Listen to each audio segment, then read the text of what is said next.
martabat saya sebagai seorang wanita pasti tercoreng untuk dituduh hal-hal yang keji seperti itu, apalagi sebagai seorang ibu yang baru kehilangan anak. Gitu. Dia kan ayah juga yang kehilangan anaknya juga. Gitu ya. Jadi buat saya ayo fokus gitu ya untuk healing, untuk menjalani proses ini dengan baik. Konsolidasi yang baik lagi. Ngomong dong sama ibunya, sharing sama saya gitu secara pribadi apa yang sebenarnya terjadi pada desanya. Buang-buang energi buat apa ya, maksud saya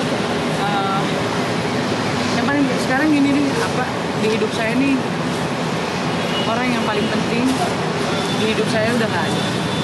Saya dia bertanya sama diri saya sendiri, itu saya berjuang untuk apa lagi. Hidup juga jadinya hampa juga gitu tanpa adanya anak saya. Selama ini kan teman-teman tahu yang saya perjuangkan anak saya, sekarang anak saya gitu. Jadi untuk mau lapor balik atau apa, nanti kita lihat lah sejauh apa mereka mau berproses. Itu saya ikutin aja prosesnya. Dan kalau sendiri saya orangnya nggak mau untuk membuktikan. Laporan LP yang sudah dibuat oleh Arya terhadap Mbak Karen sebagai klien saya, ya kan, pasal perzinahan ini kan harus pembuktian, harus dibuktikan. Jadi artinya boleh-boleh saja dia mau melaporkan apa saja yang terkait dengan perbuatan yang dilakukan oleh Mbak Karen, tapi ingat, ya kan, ketika Anda tidak bisa membuktikan itu, kita juga bisa akan lapor balik terkait dengan pencemaran nama baik. Ya, jadi kami melaporkan pasal 284 ya, 284 KUHP itu tentang dugaan perzinahan. Ya. Kalau nggak ada hal ini nih, mungkin Zefania masih hidup. Justru inilah penyebab kenapa Zefania harus saya ambil pada saat itu, karena kita juga melihat bahwa perzinahan ini bukan hal yang patut untuk dicontoh sebagai untuk anak perempuan ya. Saya nggak mau menanggapi hal-hal seperti itu, karena buat saya sekarang fokus adalah kasus Zefania sendiri, untuk perkembangan hukumnya, dan saya sebagai seorang ibu, saya hanya fokus untuk mengetahui yang namanya kebenaran tentang anak saya. Saya nggak tahu maksudnya apa, tapi kalau saya sih sebetulnya lebih santai aja, karena buat saya ini hal-hal yang nggak semestinya, nggak pantas untuk pada saat seperti ini. Anak saya belum kering buburnya gitu loh. Saya tuh mau diapain aja, mau dituduh apa aja silakan. Nanti kan akan ada pembuktian hukum yang udah begitu. Orang mau bilang apa, mau nuduh apa silakan. saya berani katakan di sini dan ulang-ulang saya katakan, kasus ini sengaja dinaikkan itu sebagai untuk mengalihkan perhatian masyarakat terkait dengan kematian anak Mbak Karen satu. Yang kedua, ini sengaja dinaikkan untuk apa? Sebetulnya digunakan sebagai bargaining. Ya, jadi waktu itu mereka minta supaya kasusnya kematian Zevi tidak dibesar-besarkan dengan diganti bahwa mereka tidak akan mau besar-besarkan atau membuka aib yang dilakukan oleh Mbak Karen. Sekarang saya mau tanya, aib apa yang sudah dilakukan? Gitu loh. Ya, jadi orang ini hanya mau bikin sensasi untuk menganggap dirinya paling benar, padahal banyak kesalahan. Makanya saya katakan sama teman-teman, ya nanti kalau saya sudah buat LP terkait dengan kejahatan-kejahatan dilakukan oleh Arya, nanti kita akan buka semua, biar semua masyarakat tahu siapa itu dia. Gitu loh. Bukti-buktinya sudah banyak, Pak. Ada semua, Mas. Jadi nggak mungkin saya bicara begini kalau tidak ada bukti-bukti. Ya kalau tadinya kami keluarga termasuk Mbak Karen tidak mau melakukan ini, tapi karena mereka sudah buka, ayo kita sekalian kita buka-bukaan supaya masyarakat bisa menilai nanti. Ya, dan masyarakat juga udah tahu kok anak itu meninggal di tangan siapa kok. Jadi janganlah membela diri untuk sesuatu yang salah gitu loh.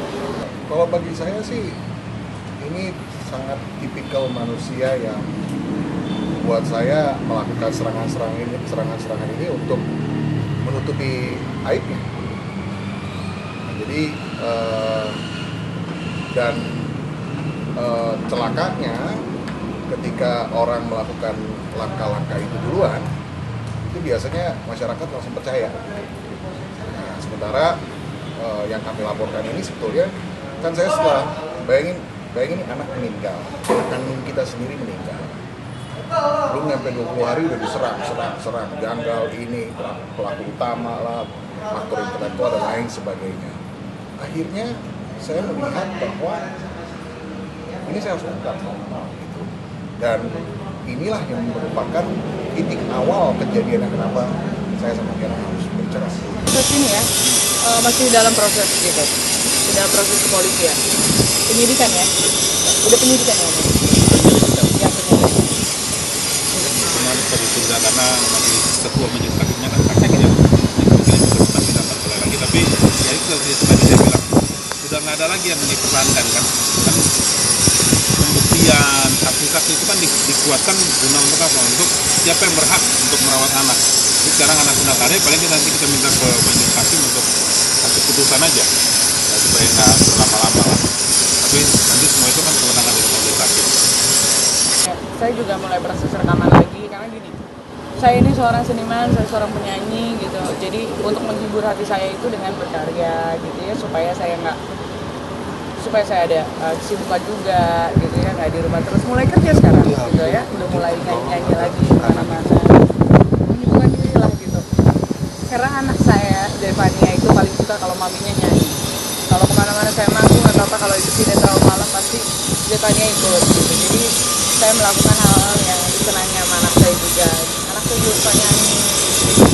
Itu menghibur hati saya dengan saya bernyanyi ke anak saya gitu. Jadi itu penghiburan saya mulai bekerja lagi. Memang kalau otopsinya hasilnya sudah keluar, cuman memang untuk dari pihak kami sendiri kami belum mengetahui detail hasil otopsi, karena itu kan dokter forensiknya yang harus dimintai keterangan dari kepolisian, itu kan bahasa medis semua. Jadi saya sendiri belum mendapatkan hasil otopsi tersebut. Justru saya tahu dari teman-teman gitu, bahwa tadi saya ngelihat juga di berita bahwa ada persendian yang patah. Iya. Oke. Lalu untuk yang paling penting kan saya tahu apa saja nanti ya.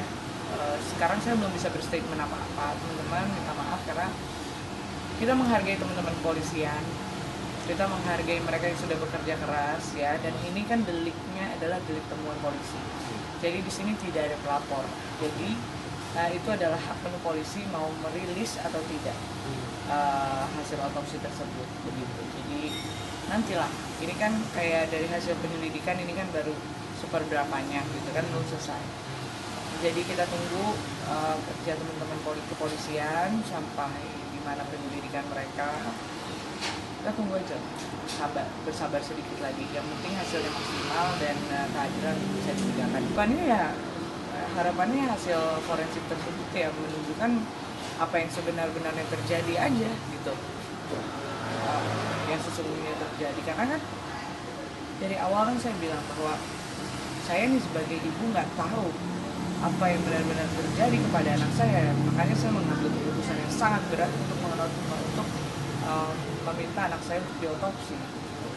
Langkahnya dari kepolisian dong. Kepolisian kan ada hasil otopsi, setelah otopsi pasti akan ada rekonstruksi. Lalu setelah rekonstruksi ya banyak lagi tahap-tahap berikutnya, saksi ahli dan lain-lain. Itu mungkin itu pertanyaan yang lebih tepat ditanyakan kepada pihak kepolisian daripada sama saya. Belum. Nanti pasti akan diberitahu oleh kuasa hukum saya, ini untuk setelah laporan tersebut. Aku nggak tahu ya sistemnya bagaimana, tapi yang pasti sebagai seorang ibu saya punya hak dan pasti akan diberitahu. Gue agak bingung ya sama para netizen Indonesia. Gak cuma istri gue, tapi semua teman-teman gue, misalnya dia baru pulang dari umroh, terus tiba-tiba pulang lepas kerudung, dihujat kayak, habis pulang umroh bukannya makin baik, malah lepas hijab. Maksud gue gini loh, kayak dosa buka kerudung, dosa apa kan kita tanggung masing-masing, bukan ditanggung sama netizen, bukan ditanggung sama orang-orang di luar sana yang liatin. Ya itu dosa tanggung masing-masing, ya urusan masing-masing, nggak usah repot urusan orang lain kayak gitu. Dan itu kan nggak bisa dipaksa lah, yang kayak gitu butuh waktu juga kan kalau buat kayak cewek yang nggak pakai hijab dan pakai hijab kayak gitu sih. Tapi pertama kayak aduh gimana ya, aku mau nyanyi lagi, kalau mau nyanyi nanti lepas kerudung kayak gimana ya, udah masih dengerin. Akhirnya sekarang dia jarang posting karena masih kayak menghargai orang-orang yang di luar sana yang pengen dia pakai hijab. Ya gitu deh jadinya, terlalu emosional sih ya. Jadi dia tetap tetap gue kasih positive influence, kayak tetap kayak ngeliatin kalau misalnya dia tetap oke, tetap nggak apa-apa, tetap nggak memperdulikan omongan netizen di luar sana, karena nggak ngaruh. Mau gimana pun dia nggak bakal mempengaruhin kerjaan kita kayak gimana. Kita yang mengaruhi kita ya kita sendiri. Cuma marah doang gara-gara mereka kenapa terlalu ngurusin hidup orang sih. Terus ada yang ngomong kayak, ya resiko jadi artis lah, harus bisa terima kritikan, harus terima julidan segala macam. Ya artis juga manusia, punya rasa sakit hati kalau misalnya dihujat keterlaluan.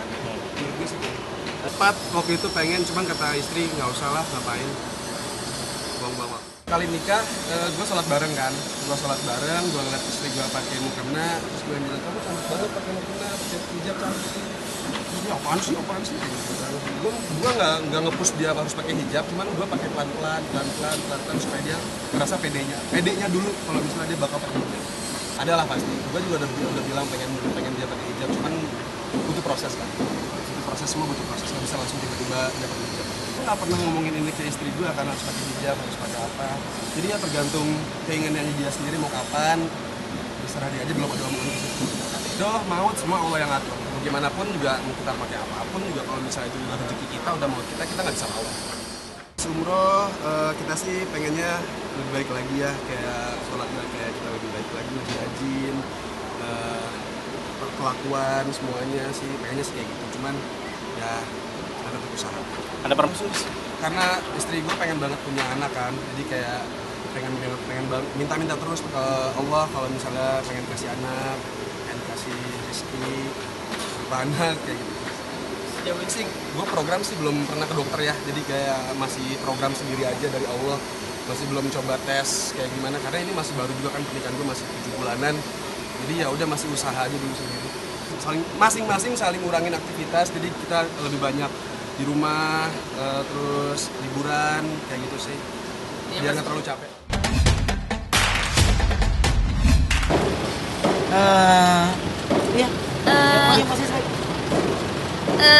Kalau Gini, sama saya boleh, tapi kan sekarang ini masih dia kecil, lagi pertumbuhan, lagi masa pertumbuhan dan dia kan masih pengen tinggi katanya. Jadi ya kayak ayah harus ya ayah aja bogel. ini Jadi ya minimal dia masih bisa tumbuh tinggi lagi dan saya kepengennya ya sepak bola juga udah cukup ya, dan terus kan juga dia ada tenis juga. Jadi buat saya sih itu udah cukup sih untuk dia bisa olahraga, dan di sekolahnya apalagi ada bulu tangkis, fotografi, ada enggak olahraga ini olahraga gitu. Enggak, baru sekali doang diajak sama ibunya.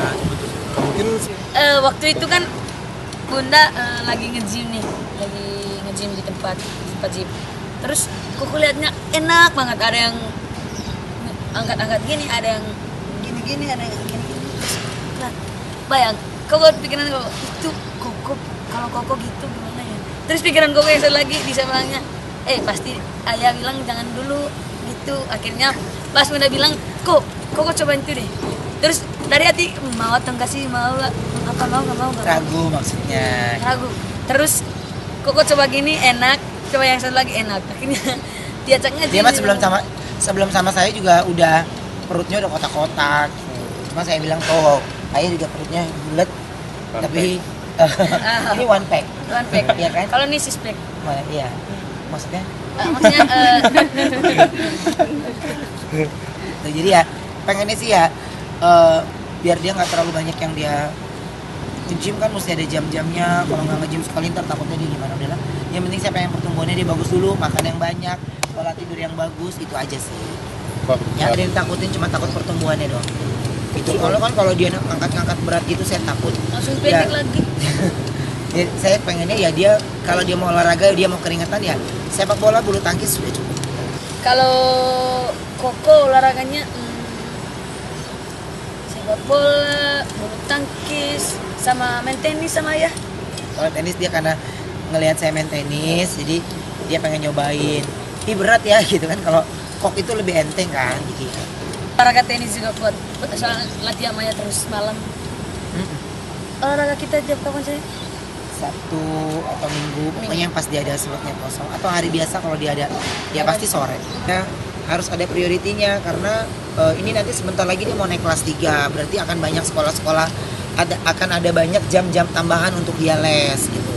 Jadi untuk sekolah ya 60% saya prioritaskan lebih dahulu, karirnya ya 40% itu. Ya kado makan nanti belum ada ulang tahunnya. Surprise. Kadang-kadang surprise ya. Surprise semua belum dibuka. Iyalah. Ya belum dikasih, belum ada yang ngasih. Iya. Tapi Nggak, jadi Betran, kalau dari fansnya udah ada yang ngasih tapi memang belum dibuka.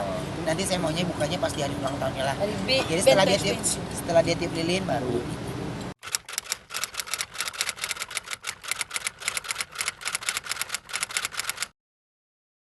Jadi jangan lupa untuk subscribe Cumi Cumi. Ditekan ya tombol lonceng merahnya.